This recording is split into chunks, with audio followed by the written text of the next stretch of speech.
Let's settle for the details now. Of course, the matter that's happened, that saw some development over the weekend and this morning. This afternoon, the tension between the special prosecutor and Kisei Jabem and Ken Ofori-Atta, the former finance minister, appears to have hit the roof after the former finance minister sued the office of the special prosecutor for declaring him a wanted man. Now, Mr. Ofori-Atta contends in the suit that the OSP has no basis in law to declare him wanted and wants the High Court to enjoin the OSP from ever declaring him as such.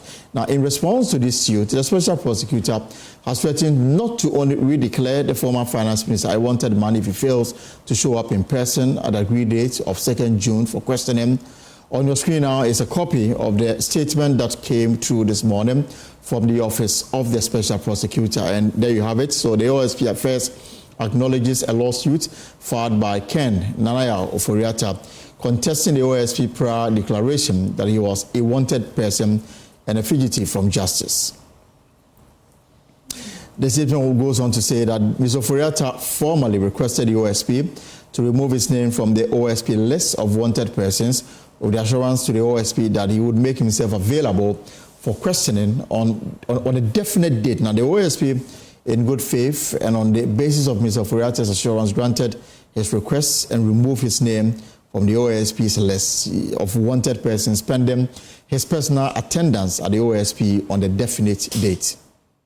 Mr. Ofori-Atta is mandatorily required, according to OSP, to appear in person before the OSP on June 2nd, 2025. Now, the statement says that if Mr. Ofori-Atta fails to attend the OSP on the scheduled date, he will be re-entered on the OSP's list of wanted persons, and the OSP shall consider him a fugitive from justice, whereupon the OSP will cause the issuance of an Interpol red notice in this regard, and also cause the interdiction of extradition proceedings in any jurisdiction in which he may be found.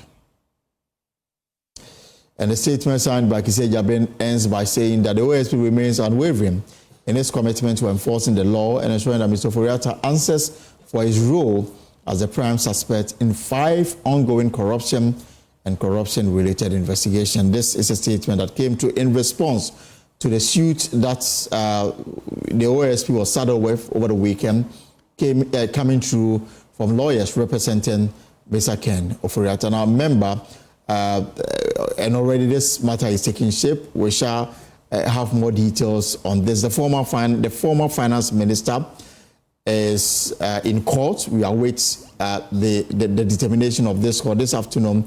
We are also learning so much coming your way on this matter, and we'll bring you more on this issue.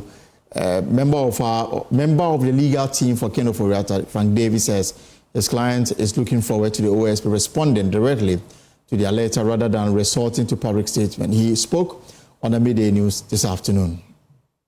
That the OSP has police powers.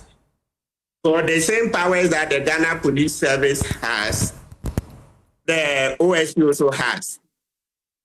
So it's rather a question of the procedure for declaring a person wanted. So that's what we should be looking at.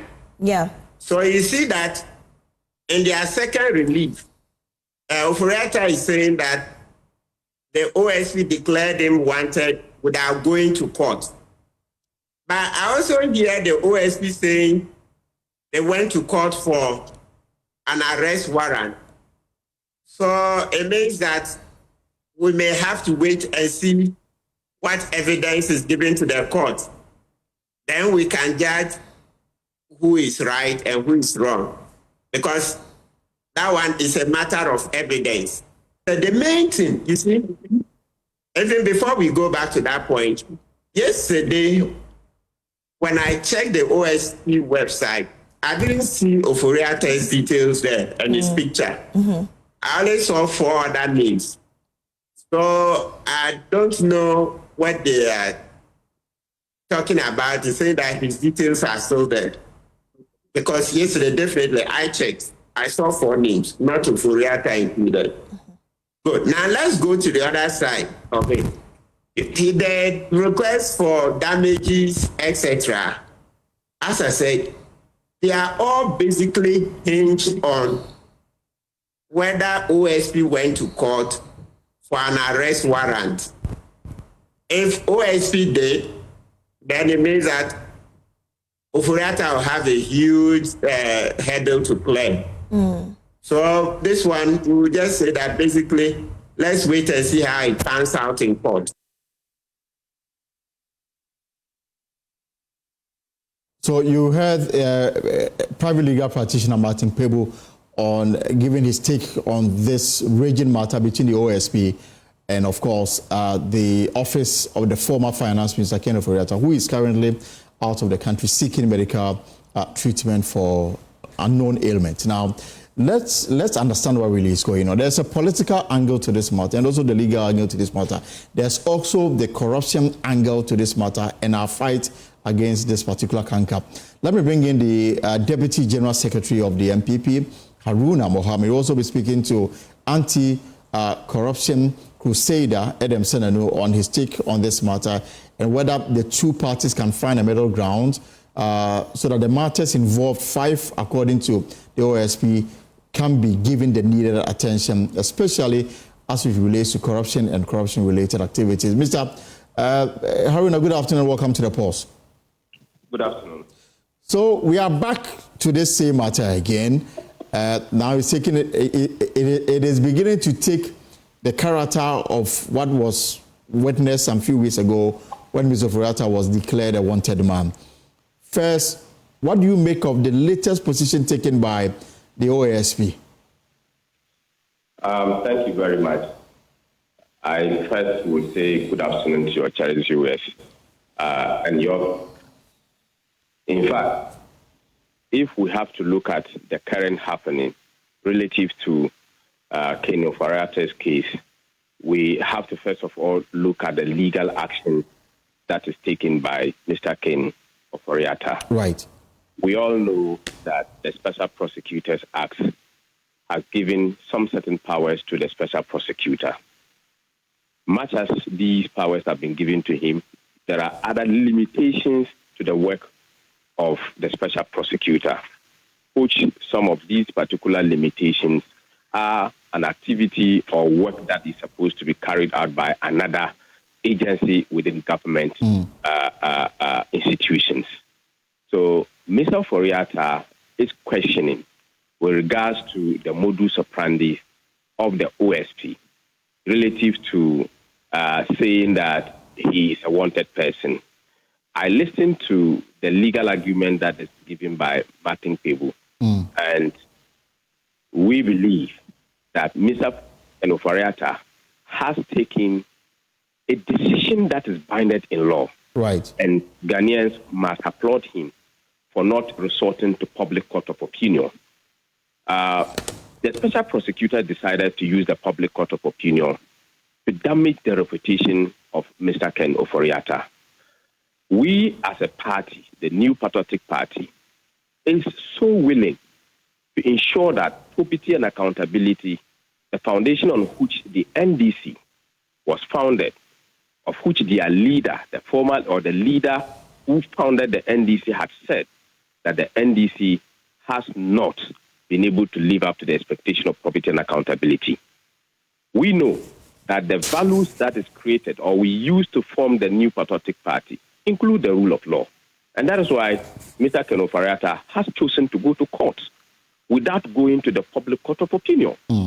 So if fighting corruption is the hallmark of this current government, and the Special Prosecutor is acting within the limitations of the act that establishes it, we wish that he stay true to the dictates of the law that Mr. Ofori-Atta has personally written to ensure that he is going to take himself through the processes. I am not a lawyer, and I don't intend to speak to the legal matters and to establish facts, but I want to establish the fact on common sense that you cannot prove somebody to be guilty when the person is not heard. The person has to be heard. Besides, all the matters that have been put out, leveled against Mr. Ken Ofori-Atta, are allegations, not established allegations. So you cannot say that Mr. Ofori-Atta is corrupt. So we as a party we are prepared. Every member of the New Patriotic Party is prepared to go through any prosecution, not persecution. Right. We are ready for any prosecution, not persecution. We will follow Mr. Ken Ofori-Atta. We are behind him until he is proven guilty or otherwise. We respect his dignity to be respected. We expect him to be given the full rigors of the law. Let him go through the process. And that is why the chairman of the legal council of the New Patriotic Party is the counsel to Ken Ofori-Atta. And the party is deeply concerned and will stand by Mr. Ken Ofori-Atta throughout this particular We'll come back to some details, and of course, we'll build on the sequence that has taken place so far, from the first invitation to the letter that Mr. Ken Ofori-Atta wrote to the Chief of Staff requesting permission to travel out of the country, the subsequent action taken by the OSP up until now. But let me bring in Mr. Adam Senanu, an anti-corruption crusader. Mr. Senanu, a pleasure to have you here on the post. Good afternoon, sir. Good afternoon. So this ball that is being played, I mean, first, let me pick your initial reaction to the latest development on the matter between the OSP and the former Finance Minister Ken Ofori-Atta. There's now a suit challenging the rights, in terms of the legal rights of the OSP to even undertake what it undertook some few weeks ago. And now the latest action taken by the OSP, virtually giving Mr. Ofori-Atta an ultimatum to appear or face the consequences thereon. Your initial reaction to this? Well, I find this all intriguing. I mean, I assume that the context within which the lawyers for Mr. Ken Ofori-Atta had negotiated his name being taken off was simply the fact that they had now confirmed with further and better particulars when exactly he would be making himself available for the special prosecutor to engage. So I find it curious that subsequent to that, Mr. Ofori-Atta is now apparently raising issues that would seem to suggest that he doesn't intend to present himself. It's a bit confusing. And there seems to be a potential breach of trust here. Because in my understanding, the special prosecutor took his name off and all of that on the assumption that whatever the lawyers had negotiated was a firm commitment to showing up to be questioned, right, so that these 5 cases where he is a prime suspect could be dealt with and concluded. So I'm not clear in my mind, and I think this is a war that when you want to start wars, you need to think through whether it is really worthwhile. I wonder why Mr. Ofori-Atta at this stage would want to take this up. If I were in his position, I would have first engaged with the special prosecutor, provided information and evidence to show that I haven't committed any crime, and then subsequent to that, taking the special prosecutor on for any legal procedures that he makes, any mistakes, any rights that is infringed on, but first focus on clearing your name. That to me would be the way to go, just so that you don't leave suspicion in the minds of the public and all of us that did he really mean to come and make himself available to answer questions? It's a bit intriguing. So from where I sit, I don't think that this is the way or the strategic move that would have helped his cause, if he actually does have a cause. Otherwise, all you're doing is to make the SP much more adamant. Don't forget that in any case, it was not the SP that, as it were, instigated the so-called raid and what have you. Right. So I'm not quite sure whether this is going to end up actually in the favor of Mr. Ofori-Atta the way things are going. It leaves a lot of questions on the minds of the public as well. And I don't think that perhaps that this is the best choice of approach. But for you, in the letter that Mr. Ofori-Atta wrote to his friends, this was last week, and he makes reference to the fact that the matters in question, 5 of them, as we have been told by the Office of the Special Prosecutor, including some matters relating to ECG, SML, and the likes. Mr. Ofori-Atta's point is that these are matters that his lawyers can adequately respond to, and for that reason, the OSP should go ahead and engage his lawyers whilst he undertakes his medical leave in the United States of America. Mr. Ofori-Atta cannot assume to know what evidence the special prosecutor has, what issues they want to engage him on. I mean, that one is not feasible. So he should not begin to, as it were, determine how the special prosecutor should or should not act. That in itself potentially would suggest that the special prosecutor doesn't know what he's doing. The office is not clear what they want to achieve. I think that particular tactic is not the way to go at all. You cannot determine what exactly the special prosecutor is seeking to achieve, what questions he has, what evidence, and so it is not in the purview of Mr. Ofori-Atta to begin to determine how the special prosecutor should act or not act. I'm beginning, Haruna, why is Mr. Ofori-Atta hiding behind his lawyers in a matter where his personal attention is needed to respond to the 5 issues that the OSP says it is investigating? Well, we appear to have lost Haruna Mohammed on the line. Haruna Mohammed is a Deputy General Secretary of the MPP. We'll bring him back on to respond to this matter, but Adam Senanu is still with me on the line. Mr. Senanu, so some are also suggesting that the position taken by the OSP is a bit harsh, especially when you don't even know the full facts. The reason why the man is being held in the U.S. to give an ultimatum. No, but I mean, I think that the issue of being harsh is why the initial negotiation became necessary.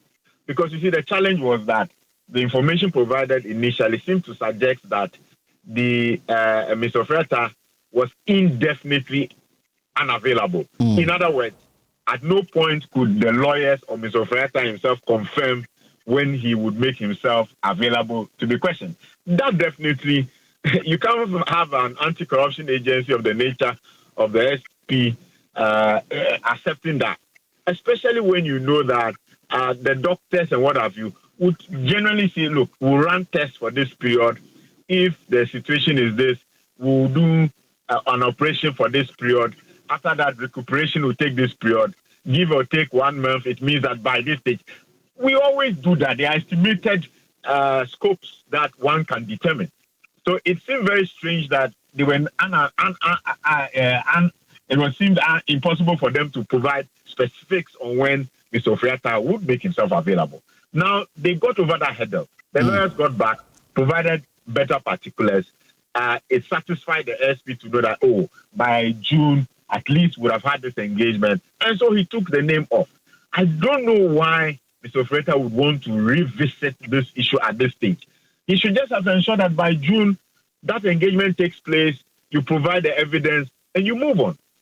When you are a public officer, part of the responsibility, the obligation of anyone who chooses to serve is that when it gets to a point where you are being called to exonerate yourself, provide facts or evidence on any aspect of the work you have done, you should make yourself available.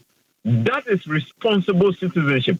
That shows as a public officer who is clear in his mind that I have done nothing untoward and I'm available to clear my name. And that is what all of us expect as citizens.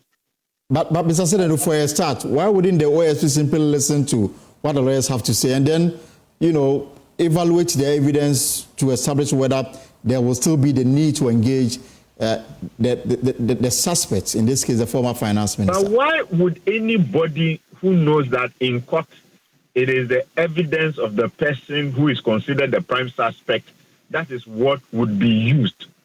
Why would you, already the OSP is saddled with so many cases, so many things they need to do. Why would you spend your time? That's not a good use of the taxpayers' money. When the person's evidence is what eventually would be admissible in court and utilized for the purpose of arriving at a conclusion, that's a waste of time and a waste of resources.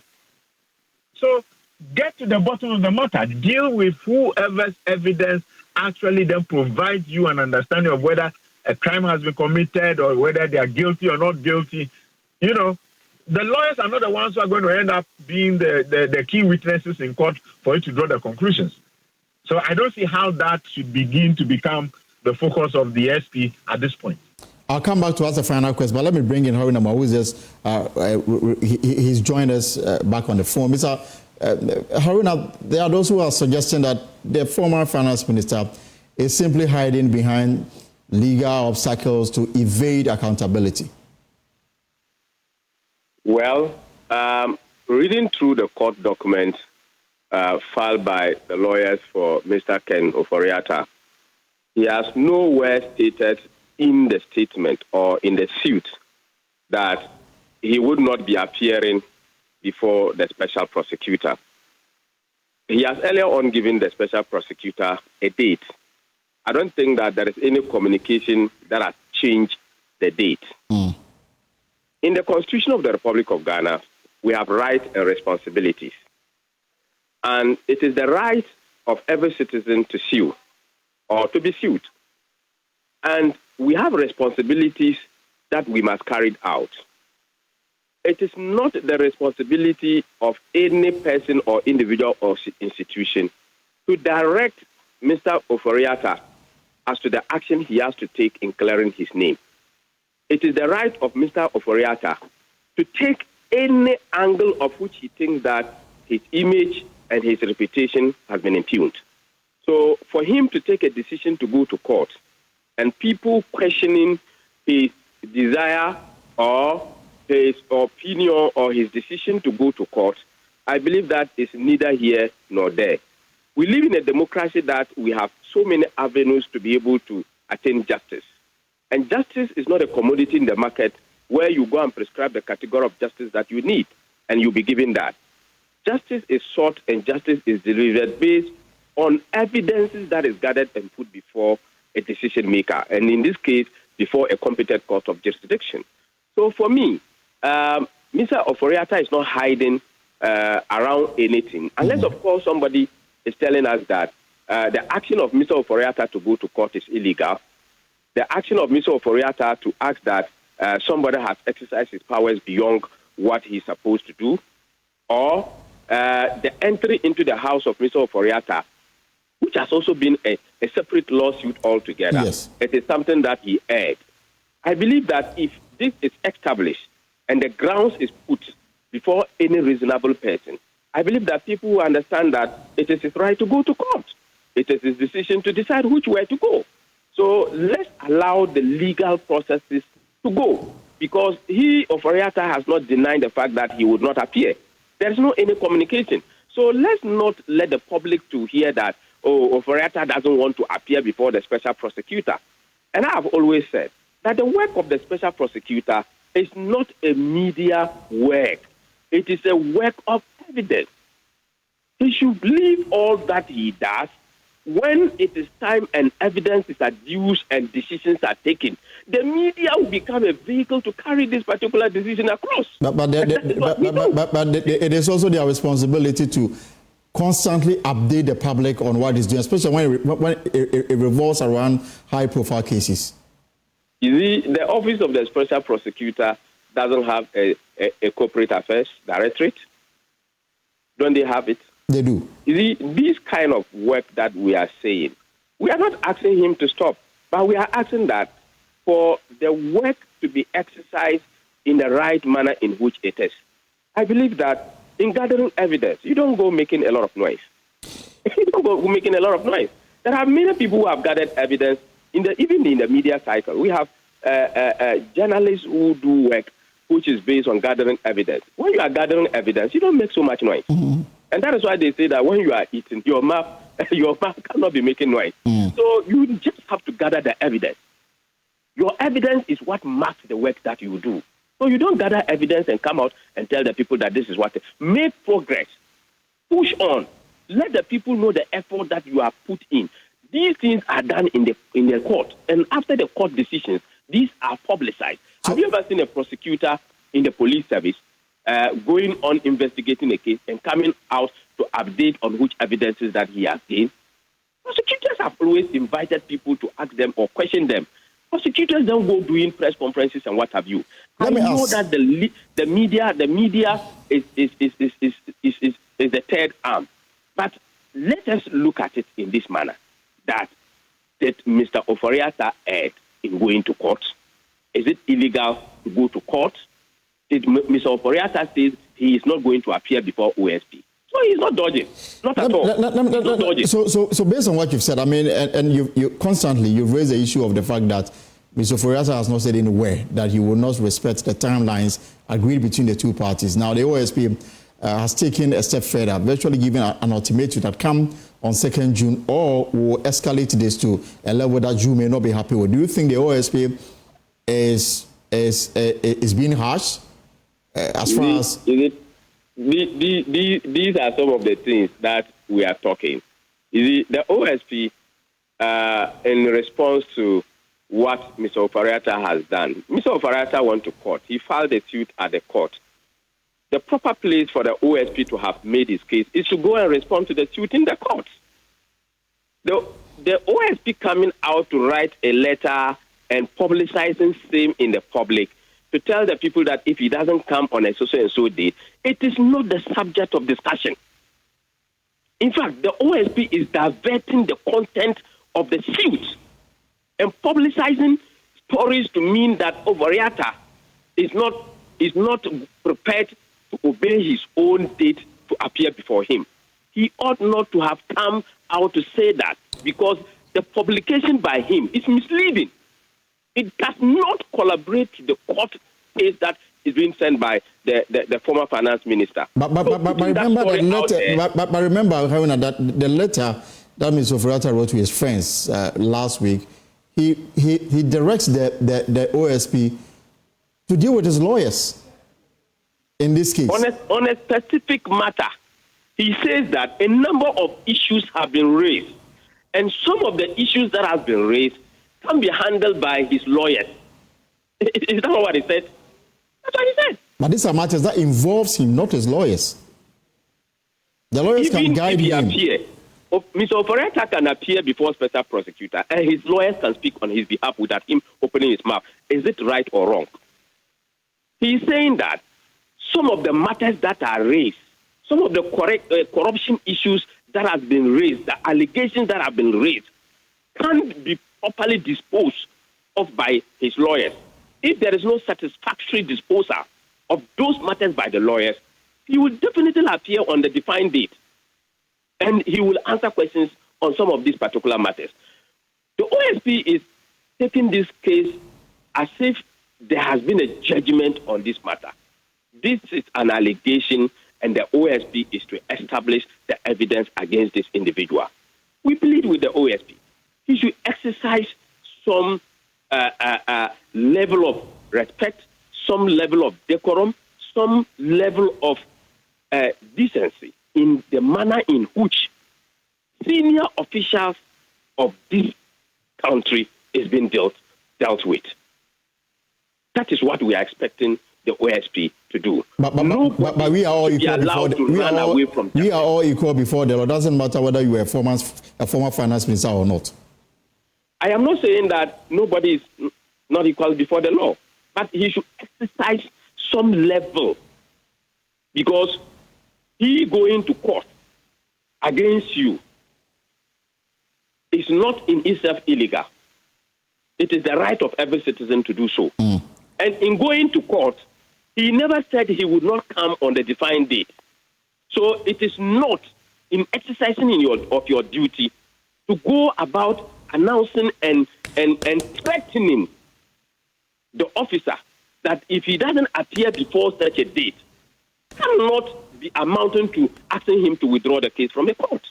No, it is not a subject of a matter for a discussion within the realms of this particular case that has been put before court. So for him to have gone to do it, looks like he's threatening the man. And I believe that let's allow every citizen to enjoy the right enshrined in the 1992 Constitution. Let me ask a personal question, and I'll bring Mr. Senanu to wrap up this conversation. Do you see any difference between the Ofori-Atta's case and the Airbus case, where in the case of the Airbus, at the time, Mr. Martin Amidu was in charge of the Office of the Special Prosecutor, the persons who were involved were declared wanted, and there was even an attempt to extradite them here to come and answer for their crimes. What I know is that in the Airbus case, the persons that were involved, the current president was named as government official 1, and he was never declared wanted. Because investigation was ongoing, and they came to a conclusion that he had no case to answer. And that is why investigation 2 is just about to begin on the Ofori-Atta case, and meaning that investigation is also ongoing. Just as government official 1 was not declared wanted, Mr. Ofori-Atta could have also been given the same standard. Just another, Mr. Senator, so I've been curious to ask, can the OSP in this case resort to video conferencing, Zoom, to hear Mr. Ofori-Atta if that is all they want? Well, I mean, the experts would tell you that engaging someone physically, the body language is important. You never know whether you'll be asked to do a lie detector test. I mean, you never know what approach the investigative team would choose to make. So I don't think that any proxy method will apply. Clearly, the special prosecutor has determined that they need the person of Mr. Ken Ofori-Atta to be able to proceed. Mind you, some of the current narrative seems to suggest that Mr. Ken Ofori-Atta is a government officer, either at desk or at post at the moment, or else he's a special citizen. I think that before the law and at this point, everybody, there's equity. We are all at the same level. Let's not seem to suggest that somebody has much more rights than others. In any case, in the same vein as it seems to be suggesting that people are attempting to determine how Mr. Ken Ofori-Atta should proceed with a case or not, it's the same way in which Mr. Ofori-Atta's lawyers appear together with himself to be telling the special prosecutor that there are some aspects of these 5 cases he should go ahead with. It sounds like they are now instructing the special prosecutor on how he should handle his case. And that's not acceptable. The same kind of decorum and respect they are talking about, I think they should be mindful of. But what I think intrigues me the most is, I thought they suggested that Mr. Ofori-Atta was so unwell somewhere in the U.S.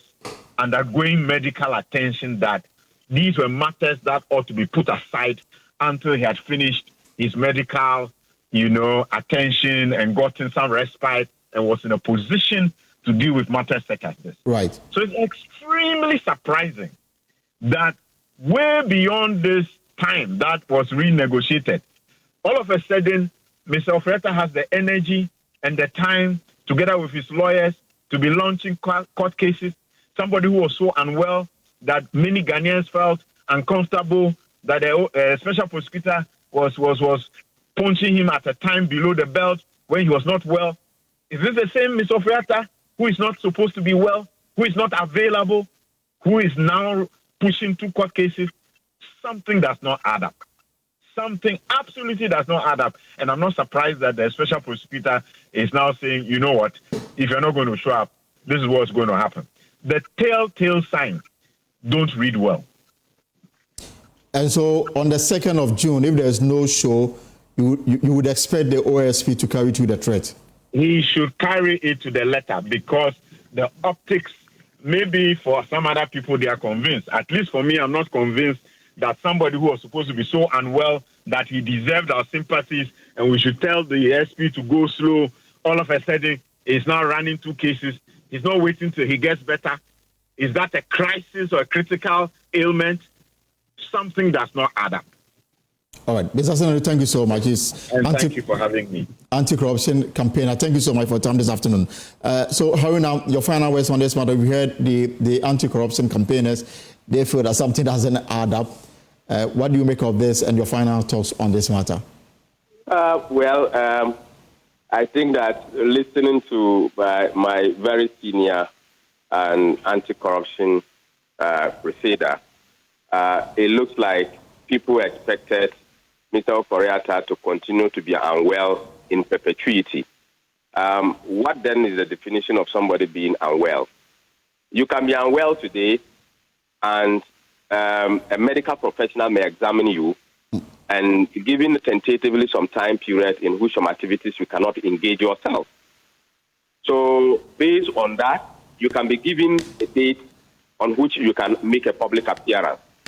Doesn't necessarily mean that you being unwell, you cannot sign or you cannot occasion for a statement to be issued or a court processes to be initiated on your behalf. I believe that Mr. Ofori-Atta is still exercising this right within the realms of the law, and I believe that there is nothing untoward with that. Nobody is asking the special prosecutor to act in a manner in which he ought not have to do. The lawyers for Mr. Ofori-Atta are doing what they are doing in the law court, not in the public court of opinion. I will urge that all of us will exercise restraint and wait for all the processes to be exhausted. Mr. Ofori-Atta has given a date that he will appear. The special prosecutor has noted the very date down. Mr. Ofori-Atta has decided to go to court on a matter relative to some of the actions that have been taken and some matters that have been raised. Let's also wait for those dates. The special prosecutor should also be willing to go to court to respond to these particular matters. There has always not been an end to a justice system, and crime has always not have an expiry date. Right. So we can always deal with these particular matters. And like I said, Mr. Ofori-Atta is a law-abiding citizen of Ghana, and I believe that he's going to avail himself to every process that is right and ensure that he takes every legal action that he thinks that it is within his right as a citizen of Ghana to be able to fight for his own right, because he thinks that his name has been demeaned or his reputation has been attacked, his family life has been threatened, and so many other things that have been going on. Let's not let this case to look like Mr. Ofori-Atta is a very hardcore criminal somewhere. He's a law-abiding citizen of Ghana, and he's ready to face any matter relative to this particular prosecution, if not persecution. And then finally, I mean, today is kind of Ofori-Atta. Yesterday was Mustafa Hamid, Gifty Oware, Osonoba, and the likes. How is this making the party look in the eyes of the general public? Well, we are following every event that is ongoing. We've all seen how the national security operatives are working. We have laws that says that you must not be arrested and keep behind the bars for more than 48 hours. We have seen what is going on. We call on the civil society to rise up to this particular occasion to make sure that the very sentiments that we have expressed in the past must also be seen to be expressed when these things are being used or some of these particular laws are applied arbitrarily. Right. We believe that if the NDC government truly believe that they are going to uncover drugs and what have you, they should be much focused in gathering evidence and getting the substance of the cases, rather than pursuing people which has no much impact on these particular matters. All right. The persons that they are chasing, I believe that they are very much grounded, and the party is behind them in terms of any investigation that the government is going to do. What we ought to know is that nobody is going to stay in power forever.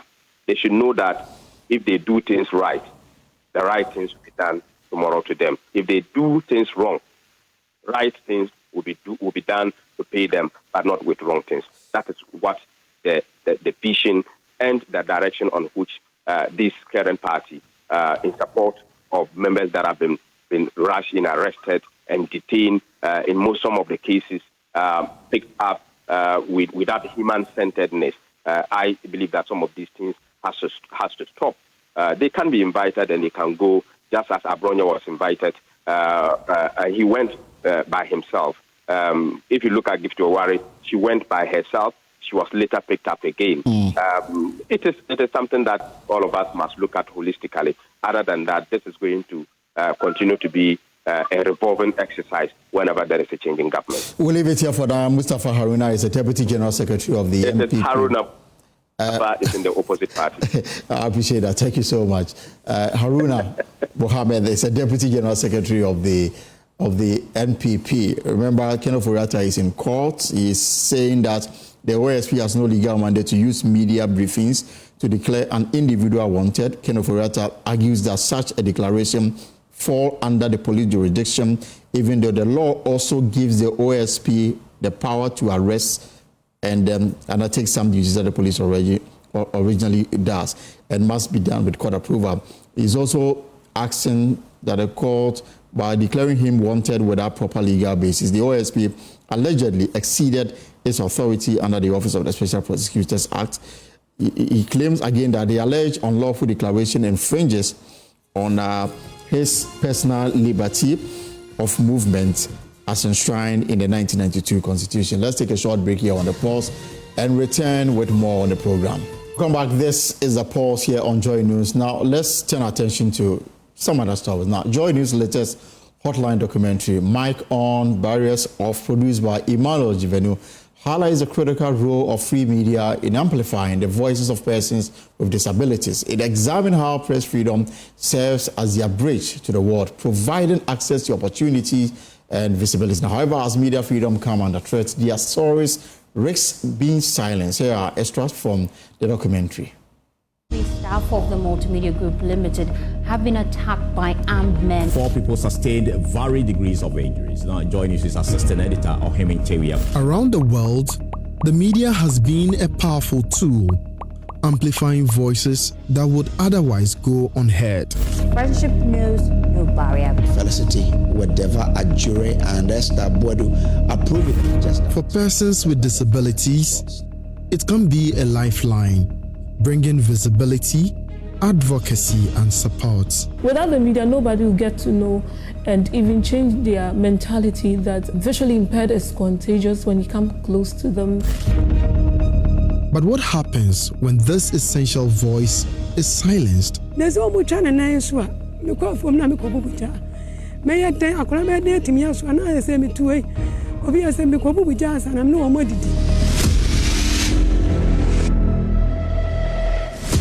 Journalists are facing increasing risks while gathering the truth. In the eastern region, where we've had illegal mining activity taking over the as you can hear, that's the kind of gunshot fight by the police. Globally, the Committee to Protect Journalists reports that over 200 journalists were imprisoned in 2023. I call the role for some of my friends and colleagues who are living testimonies. But all over the world, there are thousands whose memories go 6 feet deep. Why? Because they went out of their homes to do their job. A chilling reminder that the freedom to inform is under siege. In Ghana alone, between 2019 and 2023, over 50 cases of violence and harassment against journalists were recorded, including physical attacks, intimidation, and legal harassment. For persons with disabilities, media freedom is not just an abstract concept. It is a bridge to social inclusion, education, and resources. According to UNESCO, accessible and open media is critical for upholding the rights of persons with disabilities, providing them with vital information on healthcare, education, and employment. My name is Emmanuel Jivenu, and in this documentary, we explore what a free media means to persons with disabilities. Through their stories, we reveal why it is essential to guard against any attack on journalists and the media.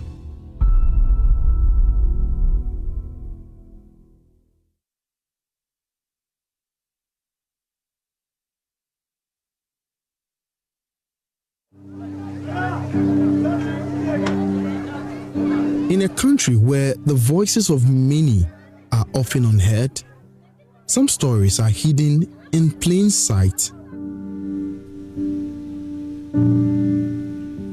For people living with disabilities, even the most basic tasks can become monumental. But through the lenses of the media, their struggles, victories, and humanity are revealed, showing the world not just their challenges, but their strength.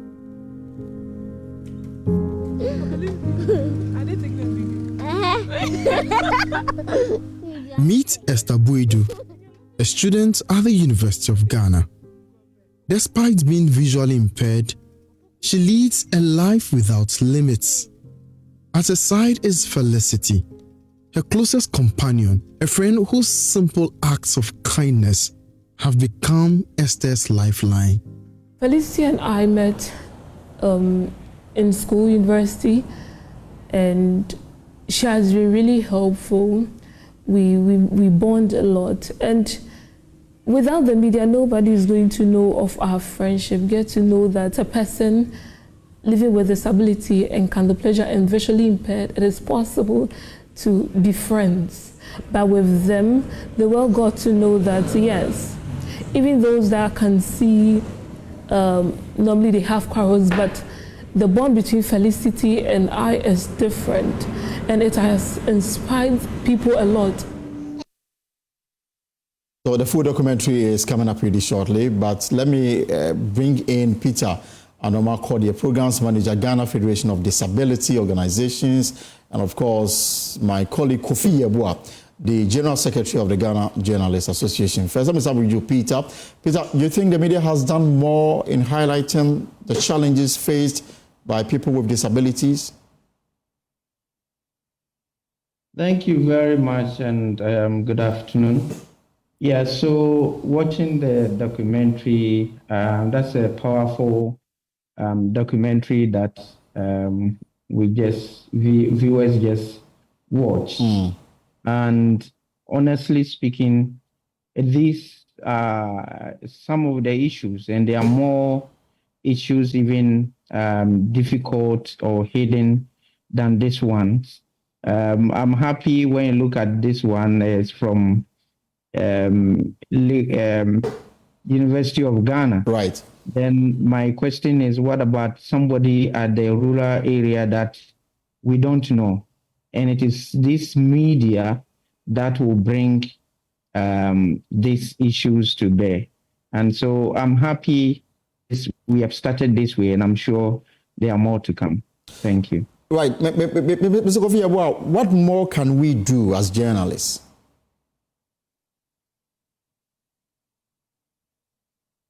Yeah, thank you very much.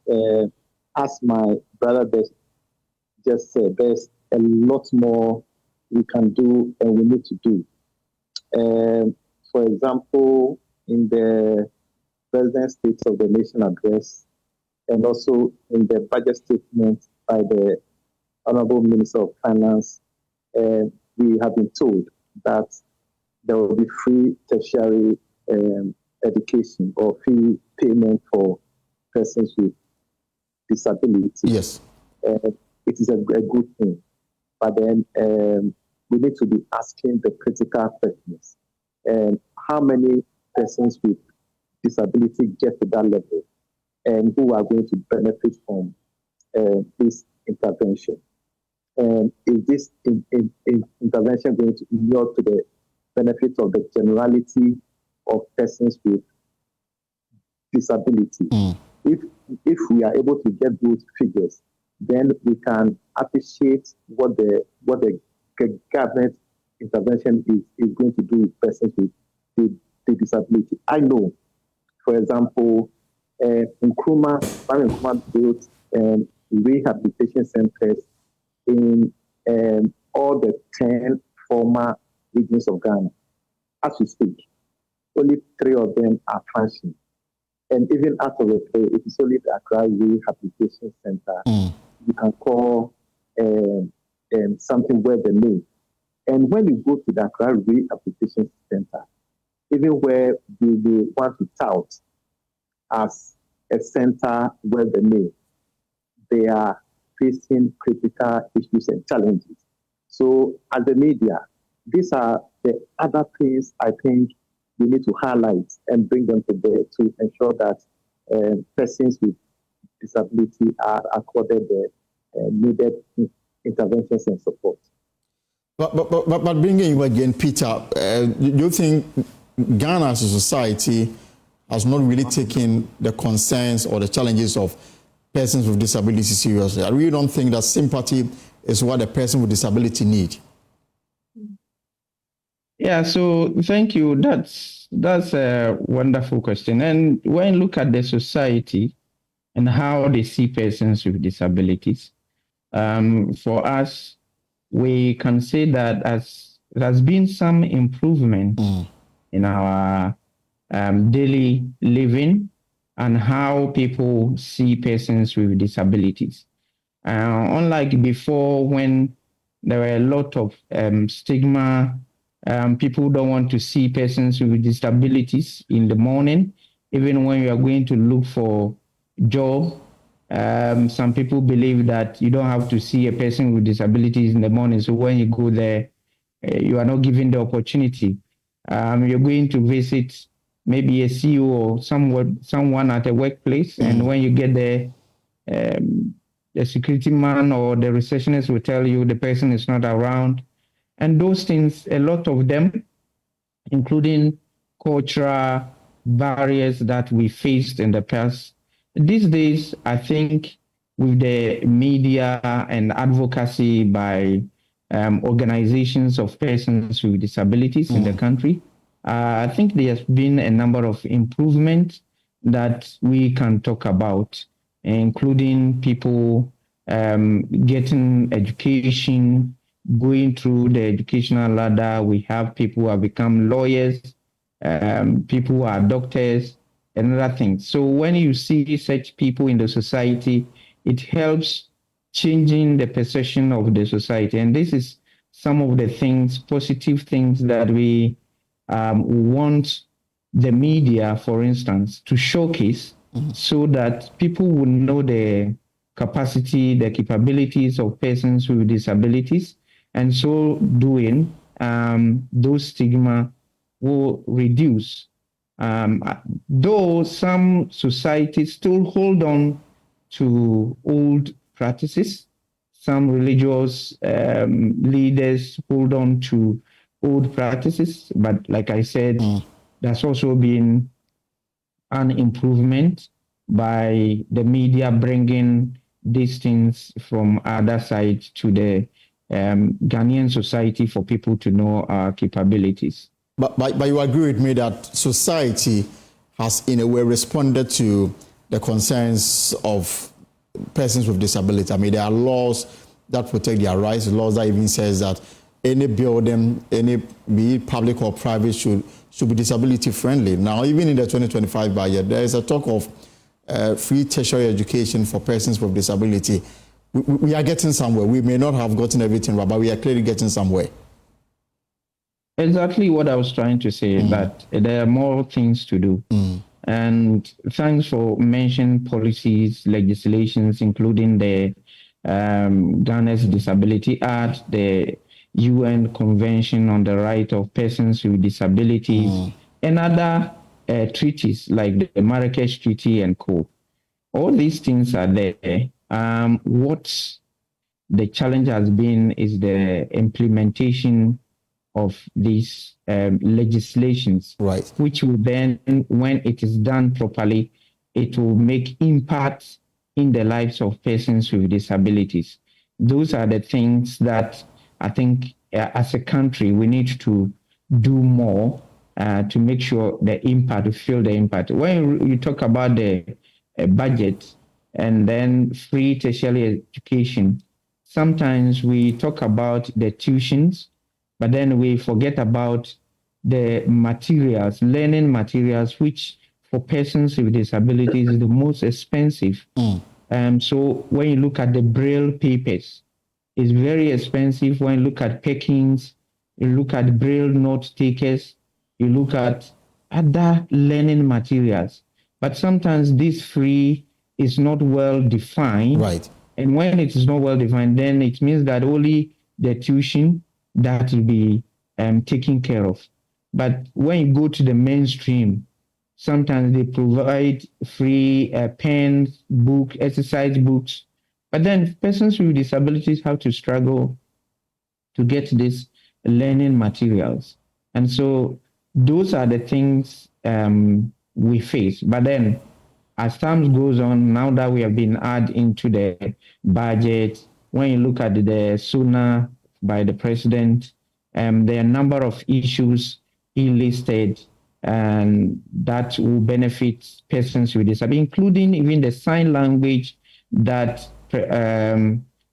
it states that we are going to learn sign language from primary schools and it will translate to other tertiary institutions. All these things are good things that we've heard from the president, and also probably the budget will support that.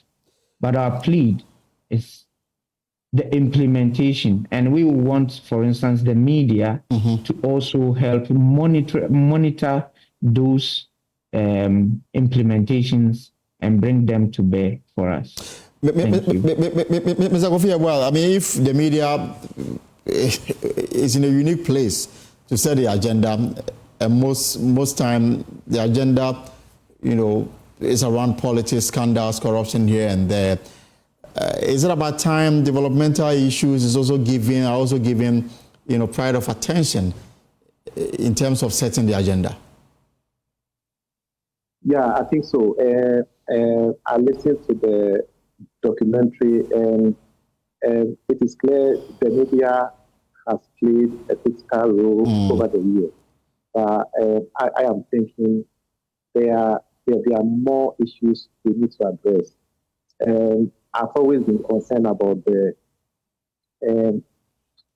tokenism and sympathy approach to addressing the concerns of persons with disability. And as my brother said, we have heard the headline. Can we go down and monitor to see how the intervention is helping persons with disability? For example, we are going to pay school fees for persons with disability in tertiary institutions. But do their facilities have access to the buildings? That will not hamper persons with disability from accessing them. So we in the media, we may want to go to these institutions to find out whether they are all complying with the law. Sometimes they may have complied with the law, but we need to also ensure whether what they have done meet the standard. Because I've had instances where you are climbing stairs, for example, and it is not uniform. Okay, so who is checking that? Who is ensuring that? There may be a provision of ramps, but do they meet the specification, the slope, the width, and everything? And we need to be looking critically at these minute details. Otherwise, we may always be looking at the headlines and not the real issues on the ground. So, for me, I think we have done a lot, but there's still a lot more to do in terms of addressing the issues and concerns. All right. As we wrap up, Peter, let me give you the final words on this matter.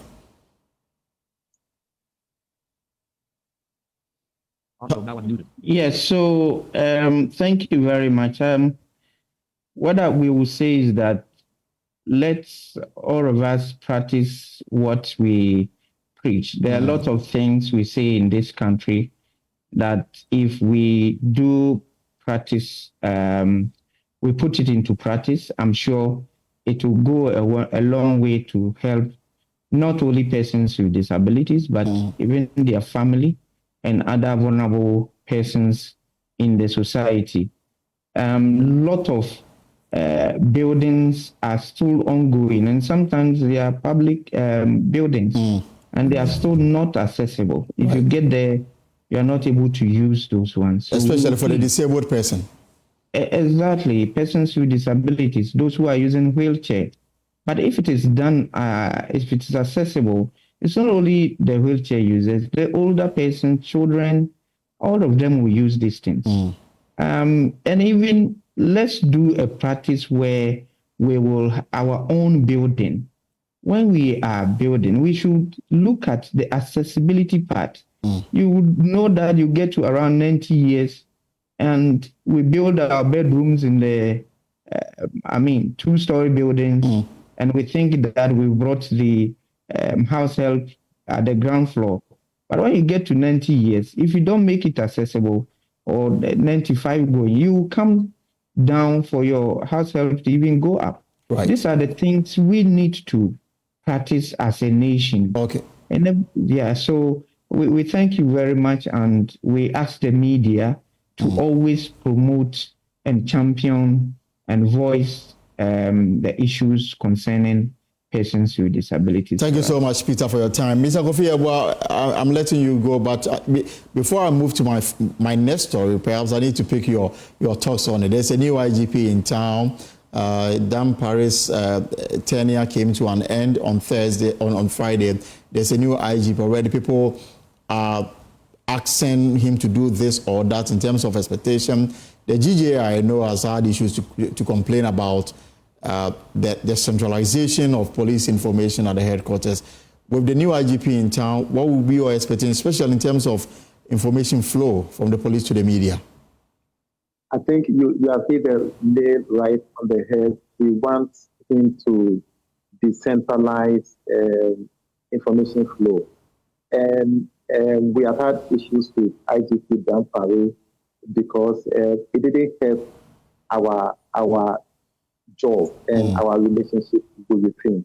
And I also think that the way it is done is a big indictment on senior police officers, although they don't have the competence and capacity to deal with such issues in the regions and in their respective offices. So we will expect IGP Yohuno to brief a new lease of life as far as communication is concerned into the police service.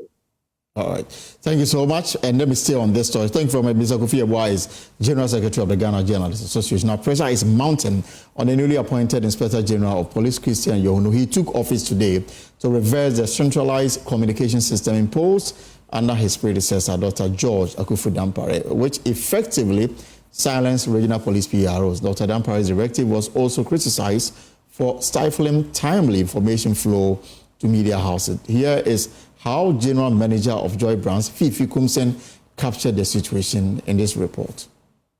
The media has a big responsibility to, among others, educate and inform. But the new police media blackout in the regions and districts of the country, following the assumption of office for IGP George Akufu-Addo Dampare, threatens this mandate. This has a very serious potential on giving room for speculations and misinformation.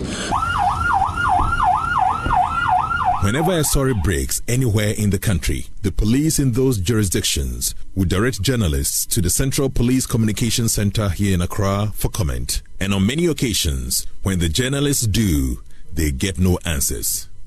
Almost every one of these newsmen and women has a story about how this decision by the police is affecting their work in the relay of information to Ghanaians. Recently, there was a criminal case in one of our neighboring towns, Okrasi, and my outfit tried to authenticate and get facts and some clarification from our regional police command. Sadly enough, we were told to contact the national headquarters. But how can one central communication center handle requests from 16 regions and 216 districts, municipalities, and metropolitan assemblies? Why would the police shut its commanders in the regions up, the people who have first-hand information, and rather rely on communication officers who only have secondary data? Whether he thinks that his public relations officers in the regions or the district commanders or the divisional commanders are not competent enough to handle communication. Even if that is the case, I think that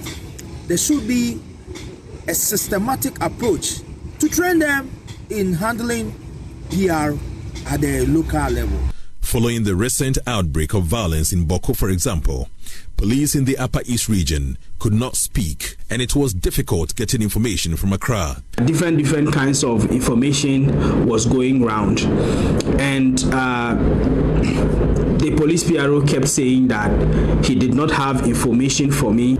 If we needed the information at the time that he didn't have it, then he was suggesting that we should talk to the Public Affairs Directorate in Accra in order to get information, which for me is a bit ridiculous, because I cannot be here in Bolga in the Upper East region when something is happening, and then I need to go to Accra, nearly 900 kilometers away, in order to be able to get information to bring to the general public.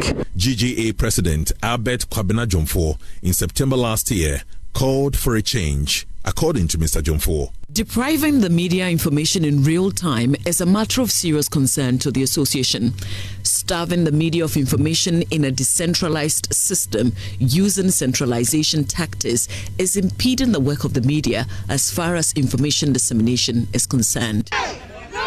Perhaps the police can take a leaf out of the books of their counterparts in some of the most advanced democracies, where local police and sheriffs in counties constantly update the public on developing stories.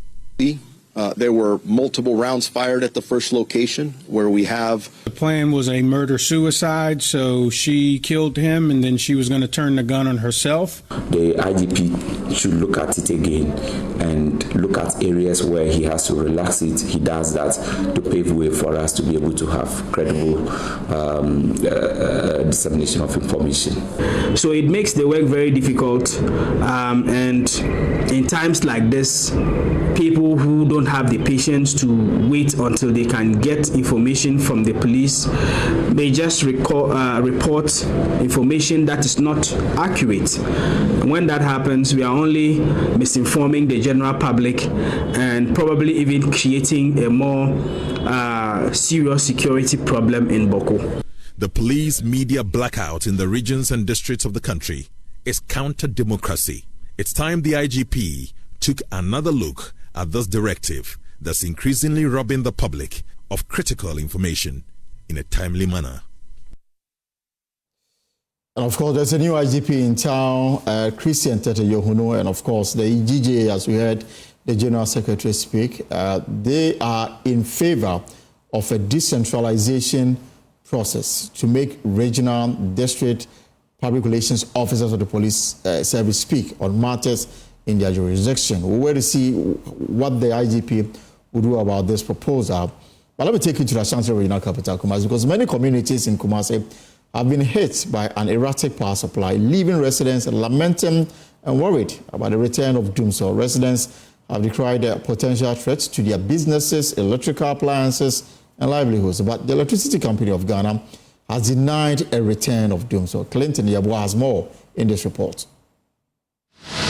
Barbers, hairdressers and other local businesses have been hardest hit by the erratic power supply in major parts of Kumasi. Angry residents say the lights go out several times in the day. The situation worsened over the weekend.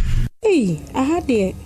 Take a certain baby because take has it. It's worse in this area. We experience it at least 5 times a day. It flickers on and off within hours. You're doing the bear 1 hour. I said, Dumino. It's me doing the bear 5 times a day.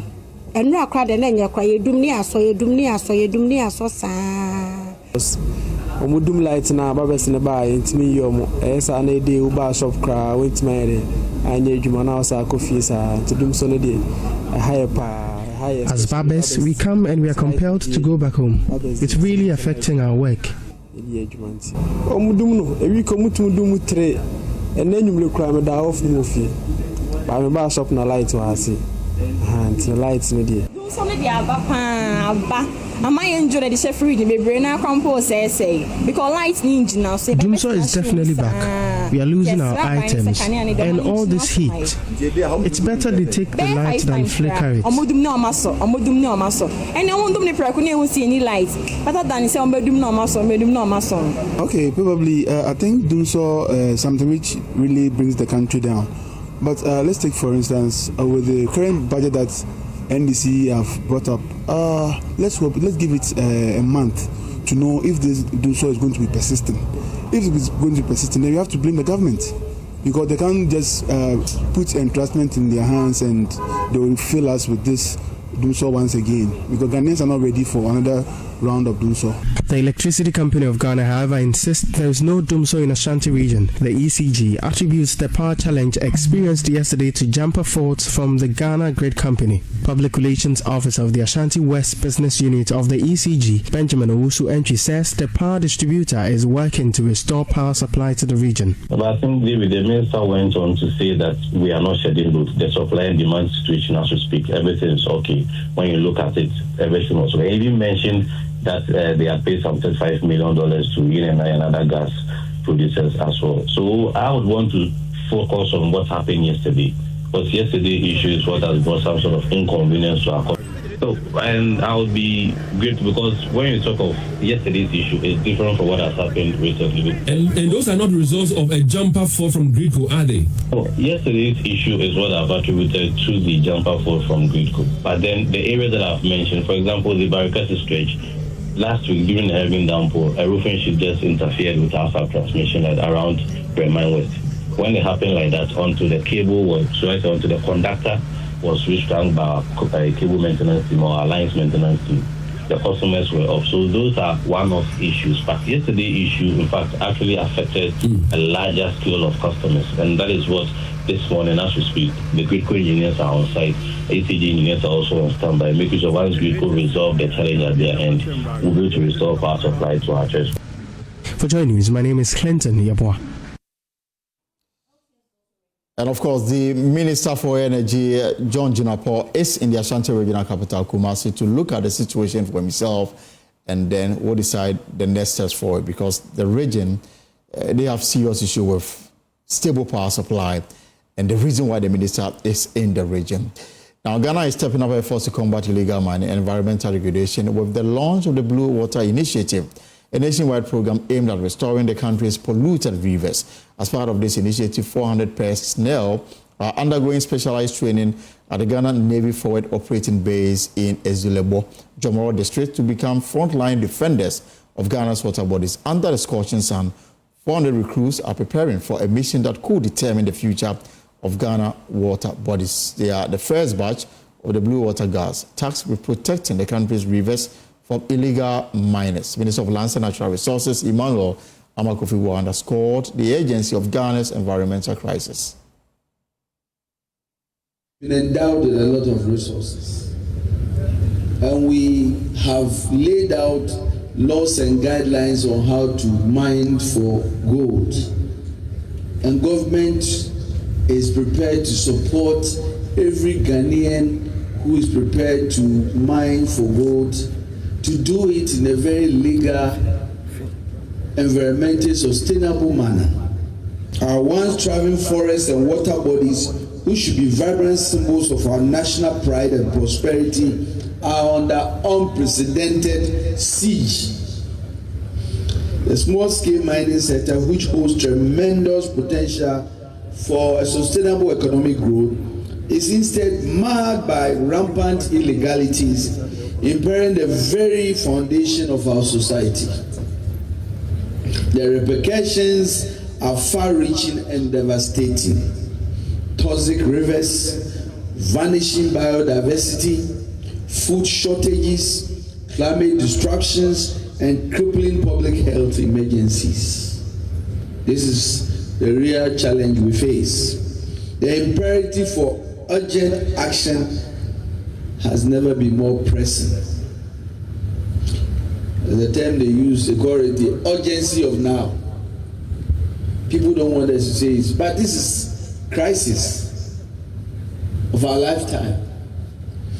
At the heart of why we are here is the Blue Water Initiative. And at the heart of this initiative lies the Blue Water Guards program, which aims to train, this year alone, 2,000 dedicated individuals across the country to protect our valuable water bodies. Water guards will serve as the frontline defenders of our rivers, ensuring that our water resources remain a source of life, livelihood, prosperity for generations to come. Well, I can take you back to the earlier story about electricity supply in Ashanti region. The Minister for Energy, John Jinapor, is addressing a gathering. Let me take you live to Kumasi now. Because the demand and growth for electricity has been increasing, the power supply situation in the Kumasi enclave has been very erratic for several months now. So with the completion of this transformer, we would see a remarkable improvement as far as power delivery is concerned. It is true that the power system we inherited is very fragile and quite weak. Indeed, the records would testify that throughout last year, every month there was load shedding. In fact, as of December, load shedding went as much as 750 megawatts. And so there's a lot of work that ought to be done to stabilize the situation. I'm happy to announce that so far the supply situation has been stable and we are able to export some excess amount of power. But there's still more work to be done. Beyond generating the power, you have to evacuate it, you have to transmit it, and you have to distribute it. And so we are working around the clock to ensure that we address this challenge and ultimately ensure that we have very, very reliable supply and delivery of power. Let me commend Gridco for completing this transformer. It's going to play a very, very significant role as far as power delivery is concerned. What we witnessed over the past 2 days has to do with the fact that when you are switching from one transformer to the other, you will have some few challenges. And so let me assure the people of Kumasi that that problem has been resolved. And we look forward to a very, very improved delivery of power. Once again, let me thank the regional minister. Let me thank the VRA chief executive. Let me thank the ECG chief executive. And let me thank the Gridco chief executive for accompanying us and working around the clock to address the challenges. It will not end in Kumasi. We are looking at the entire nation.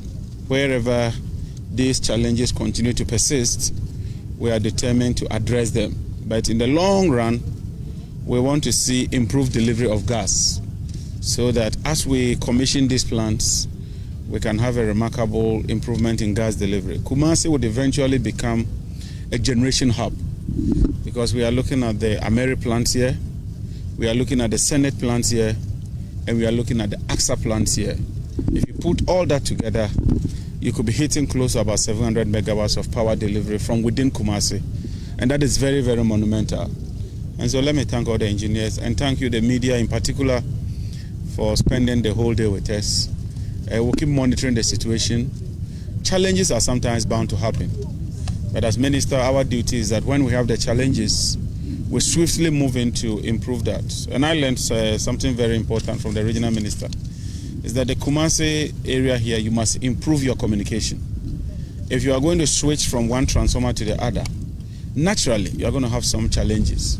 It's important that you pre-inform consumers and customers so that when that happens, there wouldn't be any panic.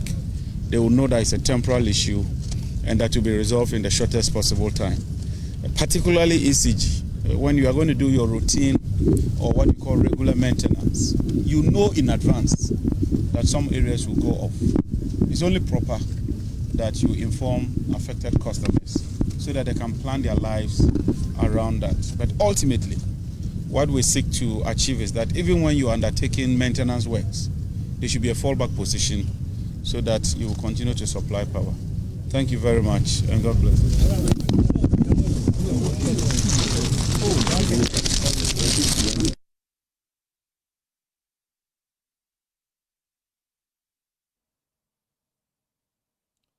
All right, so we are back from Kumasi. The energy minister there inspecting electricity installations there. There have been concerns about erratic power supply. That's the reason why he's in the Ashanti regional capital, Kumasi. We'll bring you more of his visits in subsequent bulletins. But from electricity, let's talk about water, because there seems to be no end in sight to the acute water shortage in parts of the country, especially here in the Greater Accra region. With some dams drying up, residents, particularly those in the northern region, have had to travel long distances just to fetch from unsafe sources. Now, part of the national capital has also experienced acute water shortage for some time now. My colleague Latif Idriso is joining me from the headquarters of the Ghana Water Company, where he's engaging the public.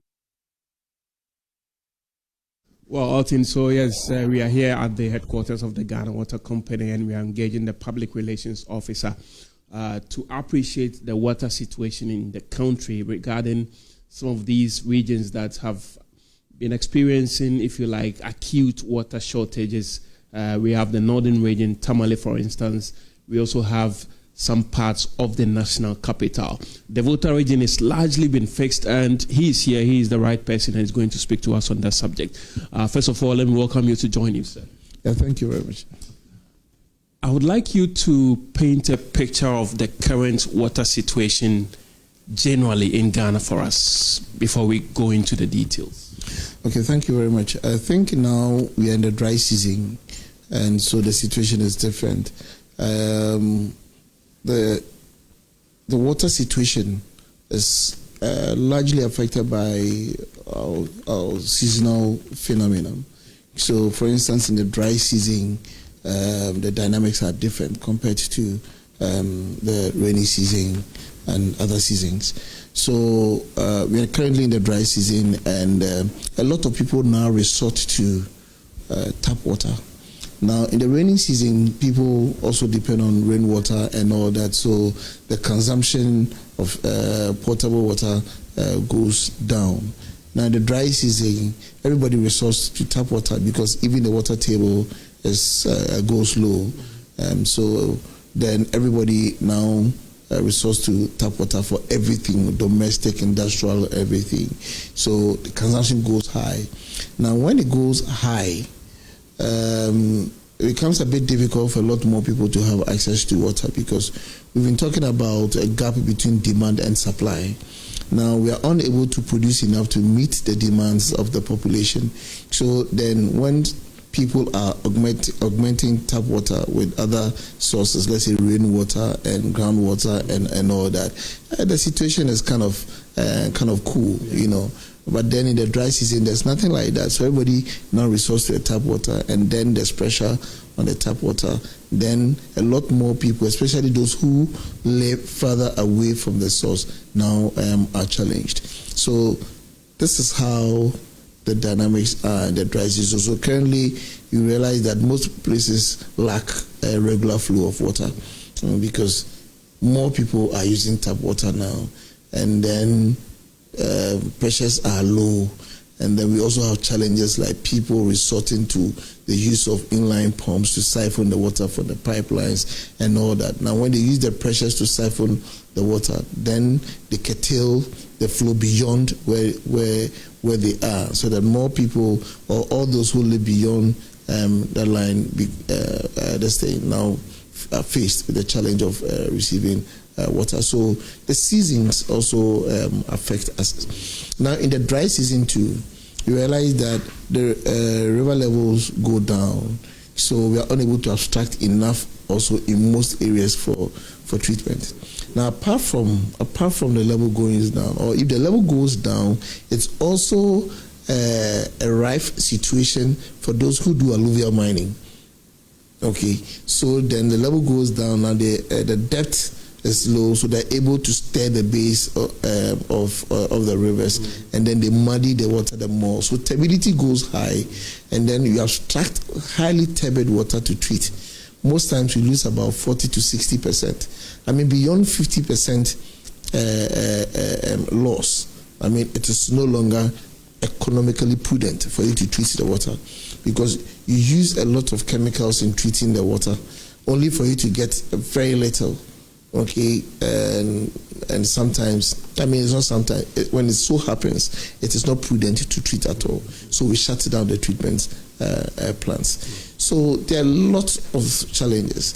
Now, when turbidity is high, it means that the water is filled with the water that we abstract is no longer water, but stone and sand particles.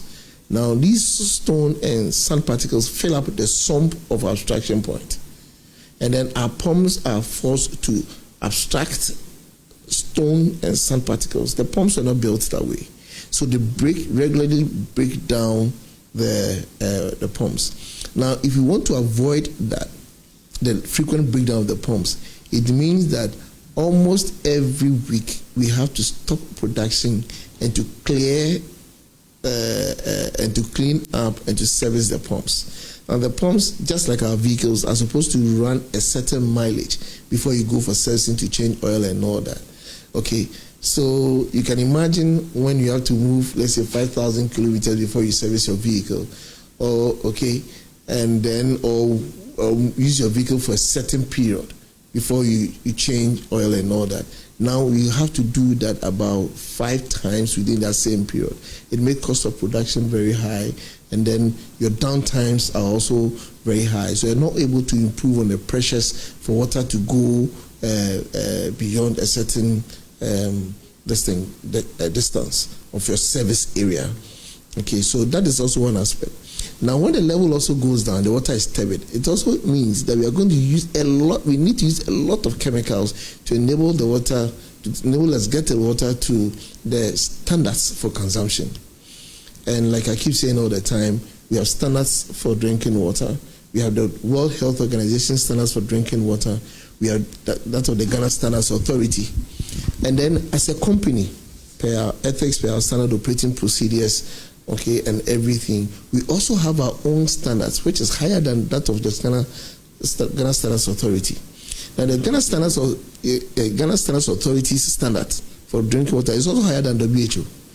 So when water is flowing through your tap in Ghana, it means all the standards for drinking water, so it is safe. Okay, and that is the niche that we have carved for ourselves, and that is why we are also ISO compliant. Okay, so if we have to use more chemicals to treat the water, that becomes too expensive and not economically prudent, and not even feasible or viable for you to treat the water. So then we stop production. Well, energy now is also very expensive. Our pumps use high energy to abstract the water. You can just imagine that you abstract the water only for you to lose about 50% of the water that you've abstracted. You use energy to abstract, and then you lose about 50%. It makes it more expensive. Okay, so when it gets to a certain level, we shut down the treatment plant. Okay, so it affects us. Okay, so in the dry season, these are the challenges that we face in certain parts of the country. For instance, in the north, they don't win. They don't do alluvial. It's one of the areas that are facing the shortages now, and so maybe you tie in that. Okay, so in the north now, the levels are low. Okay, the Nawuni, normally for instance, you abstract water from the Nawuni River, and then we treat at Dalong. Okay, the levels are low. Formerly, we were faced with alluvial mining. Sand winning, and it is just like alluvial mining, because they scoop the sand within or the base of the river. Definitely, it will muddy the water and increase turbidity. Now we've really worked on that, and this thing is going down. That phenomenon is going down. We are hoping that we're going to curtail that entirely, so that we don't have to use more chemicals. We don't have to be faced with all these challenges when it comes to the dry season. The other challenge let me tie in that of the north. The challenge in the north now is that we are unable to meet demand, and then the people or what we have faced down in the northern region, especially in the Tamale metropolis, is all human activity. Now, some of our lines are exposed because of the undulating nature of the topography of that area. Okay, So where it's exposed, people pilferate or punch the line for water to come out, and then they water their farms, or they feed their cattle. Okay, and that affects us a lot. When it so happens and we identified, we have to shut down the plant to enable us work on the transmission line. Is that what is happening now? Yes, it is happening. It's happening. I mean, it's rampant. Oh. The other aspect is that because we are unable to meet the demand, most people use the inline suction pumps. Okay, most people are involved in illegal connections and all that. And all these things affect everybody. Now, if you look at our demand management program, assuming we allow the water to flow by itself, okay, to go into people's homes and everybody will get. But because people are using other means in siphoning the water, it deprives others who do not have that means. Okay, so then we are facing that challenge in the north. And then you realize that we have a reservoir somewhere around Baga within the Tamale metropolis. Our network is such that when we treat the water, we sell the people along the transmission line. It goes into the Baga overhead tank, and then we release it via gravity, and then it's able to extend more into other areas. But because of the activities before the Baga plant, for the water to even climb up to the overhead tank is another challenge. So these are human activities that affect the system, that affect the network, the flow in the network. So a lot more people are deprived. We are now also challenging a lot of contractors who are destroying our pipelines. They destroy that without recourse to us. Or they go to site without recourse to us. They don't even find out where our pipelines are, and then they destroy the pipelines. Now, when this so happens, these contractors are supposed to pay for them, and then we can have them repaired and all that. But they don't. Our people also need water. You go after them? We go after them, but we can't also deprive the people of water whilst we are chasing these contractors. So we are spending more money, and then they refuse to pay back. So it's one challenge that we are faced with the Ministry of Highways, and we are still talking about that. And most communities where you have a lot of construction going on, you are faced with this challenge. In Greater Accra, there's also the gap between demand and supply. Okay, and now in the dry season, there's no other source because the groundwater is saline. Okay, so there's no other source than tap water. So more people are using tap water now than before. Okay, so it's depriving a lot more people from getting water. But there are a lot of things that we are doing to enable us at least manage the system.